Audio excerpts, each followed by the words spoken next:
Hello good evening friends, welcome to our channel commerce classes. दोस्तों आज हम अलाभकारी संस्थाओं का पार्ट नंबर 7 लेके आए। इसके अंदर आपको एक एग्जांपल देखते हैं। शिव ई नारायण एजुकेशन ट्रस्ट 31 मार्च 2018 को समाप्त वर्ष के लिए प्राप्ति एवं भुगतान खाता तथा आय और व्यय खाते के संबंध में सूचनाएं निम्नलिखित आपको दी गई है। 31 मार्च 2018 को समाप्त वर्ष के लिए प्राप्ति और भुगतान खाता ये है। प्राप्ति राशि, भुगतान और राशि, आपको फॉर्मेट दिया गया है और फॉर्मेट के नीचे आपको कहा गया है 31 मार्च 2017 को निम्न शेष है। विनियोग का 1,60,000 रुपये, फर्नीचर का 40,000 रुपये और पुस्तक का 20,000 रुपये। आपको आय और व्यय खाता तैयार करना है और तुलन पत्र तैयार करना है। तो सबसे पहले आय और व्यय खाता देखते हैं। आय और व्यय खाते में देखते हैं सबसे पहले कि व्यय है ना, व्यय क्या हुआ और आपका, और आय आपको कितनी अर्जित हुई वो देखते हैं। ठीक है, तो व्यय के अंदर देखिए सबसे पहले है छपाई और लेखन सामग्री, प्रिंटिंग और स्टेशनरी का है 7800 रुपये। ठीक है, उसके बाद में है बिजली और पानी, उसका 2600 रुपये। उसके बाद में किराया आपको दिया गया है 24,000 रुपये। ये सारे आपके खर्चे हैं। स्टाफ को वेतन यानी कि सैलरी 84,000 रुपये, ये 84,000 रुपये का वेतन हो गया। विज्ञापन यानी एडवर्टाइजमेंट का आपका 3200 रुपये हो गया। समानार्थक पारितोषिक 15,000 रुपये, पारिश्रमिक के पारितोषिक और अन्य खर्चे हैं आपको 4400 रुपये दिए गए हैं। उसके बाद में फर्नीचर पर आपको डेप्रिसिएशन दिया गया है 4,000 रुपये। ठीक है, और बस इतना ही है खर्चे के अंदर। आय के अंदर देखिए सबसे पहले चंदा दिया गया आपको 46,000 रुपये का चंदा है। और विनियोगों पर ब्याज यानी कि इंटरेस्ट आपको दिया गया है 6800 रुपये। विविध आय यानी अन्य जो आय है वो आपको दी गई है 7,200 रुपये। ट्यूशन फीस आपको दी गई है 90,000 रुपये। ये आपकी इनकम है। अब इनकम और एक्सपेंडिचर में देखिए, इनकम का जब टोटल करेंगे तो हमारे पास आएगा 1.5 लाख रुपये, और जो खर्चे हैं उनका जो टोटल है वो आय के टोटल से कम रहेगा, यानी 1.5 लाख रुपये से कम रहेगा। इनका टोटल आएगा 1,45,000 रुपये।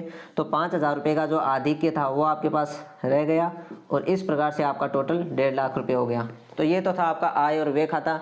अब बात करते हैं तुलन पत्र की। तो इस एग्जाम्पल में दो तुलन पत्र बनेंगे, एक तो 2017 के लिए, एक 2018 के लिए। तो 2017 के लिए जो तुलन पत्र बनेगा उससे हम कैपिटल है ना उसको निकाल लेंगे, और जो 2018 में जो तुलन पत्र बनेगा उस कैपिटल को उसके अंदर ट्रांसफर कर देंगे। तो सबसे पहले हम कैपिटल निकालने के लिए 2017 का तुलन पत्र बनाते हैं। विनियोग आपको दिया गया है 1,60,000 रुपये। प्रश्न के स्टार्टिंग में जो बैलेंस दिया गया था उस फॉर्मेट के नीचे, उसके अंदर 1,60,000 रुपये का आपको विनियोग दिया गया था। फर्नीचर आपको दिया गया था 40,000 रुपये। उसके बाद में आपको दिया गया था पुस्तकें यानी कि बुक्स आपको दी गई थी 20,000 रुपये। बुक्स के बाद में अप्राप्त चंदा, जो चंदा आपको प्राप्त नहीं हुआ, जो डोनेशन आपको प्राप्त नहीं हुआ, वो दिए गए थे आपको 12,000 रुपये। ये भी आपकी क्या है, एसेट्स है। विनियोगों पर अर्जित ब्याज के कितने थे, 4,000 रुपये। हस्तस्थ रोकड़ थे आपके पास कैश इन हैंड 3,000 रुपये, और बैंक में शेष थे आपके 15,000 रुपये। ये आपके बैंकस्थ रोकड़ हो गए, तो ये टोटल हो गए 2,54,000 रुपये। अब जो लाइबिलिटी साइड का जो टोटल है वो भी 2,54,000 रुपये रहेगा, और ये आपका 2,54,000 रुपये आपके पास पूंजी आ जाएगी, पूंजी निधि यानी कैपिटल। ये आपके पास 2,54,000 रुपये आ जाएगी। ये हम 2018 की जो बैलेंस शीट है, जो तुलन पत्र है, उसमें हम ट्रांसफर कर देंगे। तो इसके अंदर देखिए सबसे पहले परिसंपत्तियों की साइड में हम लिखेंगे विनियोग। विनियोग यानी कि इन्वेस्टमेंट है आपके 1,60,000 रुपये, वही 1,60,000 उधर रहेंगे। फर्नीचर का आपके पास है 40,000 रुपये, उसमें से जो डेप्रिसिएशन लगा फर्नीचर पर 4,000 रुपये वो हम लेस कर देंगे, तो हमारे पास आएगा 36,000 रुपये। ठीक है, उसके बाद में इस 36,000 रुपये में हम जो हमने क्रय किया यानी परचेज किया वो जोड़ देंगे, ऐड परचेज। कितना किया, 28,000 रुपये का, तो वो टोटल हमारे पास हुआ 64,000 रुपये। तो ये होगा फर्नीचर का टोटल 64,000 रुपये। इसके बाद में जो पुस्तकें हैं वो 20,000 रुपये की बुक्स है हमारे पास, उसके अंदर से 5,000 रुपये की हमने क्रय कर ली, 5,000 रुपये की और क्रय कर ली, तो 25,000 की आपके पास बुक्स रह गई। अर्जित ब्याज है 800 रुपये का आपके पास ब्याज है। 10,000 रुपये की ट्यूशन फीस है। ये सब आपके एसेट साइड में आएंगे। 1,000 रुपये का स्टाफ को अग्रिम वेतन दे दिया, आपको एडवांस में वेतन दे दिया, वो भी आपका संपत्ति है। हस्तस्थ रोकड़ है 9,180 रुपये, और बैंकस्थ रोकड़ है आपके पास 45,000 रुपये। ये आपके उस फॉर्मेट में आपको दिए गए थे। अब हम बात करते हैं लाइबिलिटी साइड में। लाइबिलिटी साइड में देखिए पूंजी आपके पास आया 2,54,000 रुपये। ये जो इधर से आई थी ना 2,54,000 वो हमने वहाँ ट्रांसफर कर दी।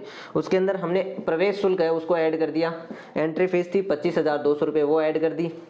उसके बाद में इसके अंदर जो आधिक्य था ना, आय और व्यय खाते में जो आधिक्य आया था, सरप्लस आया था 5,000 रुपये, वो भी हमने ऐड कर दिए। इस प्रकार से ये टोटल हुए 2,84,200 रुपये। ये तो पूंजी निधि हो गया, यानी कि कैपिटल हो गया। उसके बाद में हम बात करते हैं कि अग्रिम चंदा। अग्रिम चंदा था हमारे पास 15,600 रुपये का, ये अग्रिम चंदा हो गया। लेखन सामग्री यानी प्रिंटिंग एंड स्टेशनरी का जो बकाया था, आउटस्टैंडिंग था, वो था 1,800 रुपये, वो लाइबिलिटी साइड में आ गया। बकाया विज्ञापन था, यानी जो एडवर्टाइजमेंट के ऊपर 380 रुपये बकाया थे, वो भी इस साइड में आएंगे लाइबिलिटी साइड में। 3,000 रुपये बकाया किराया था, वो भी इस साइड में आ जाएगा। 10,000 रुपये का अग्रिम ट्यूशन फीस था 10,000 रुपये का, वो भी इस लाइबिलिटी साइड में आ जाएगा। अब हम जब दोनों साइडों का जब योग करेंगे तो देखेंगे कि दोनों साइडों का जो योग है वो बराबर रहेगा 3,14,980 रुपये। 3,14,980 रुपये आपके लाइबिलिटी साइड के और 3,14,980 रुपये आपके एसेट्स साइड के। तो इस प्रकार से हमारा ये जो तुलन पत्र है वो तैयार होता है। आई होप दोस्तों आपको ये एग्जाम्पल समझ में आया होगा। वीडियो को लाइक कर देना, शेयर कर देना और चैनल को सब्सक्राइब कर देना।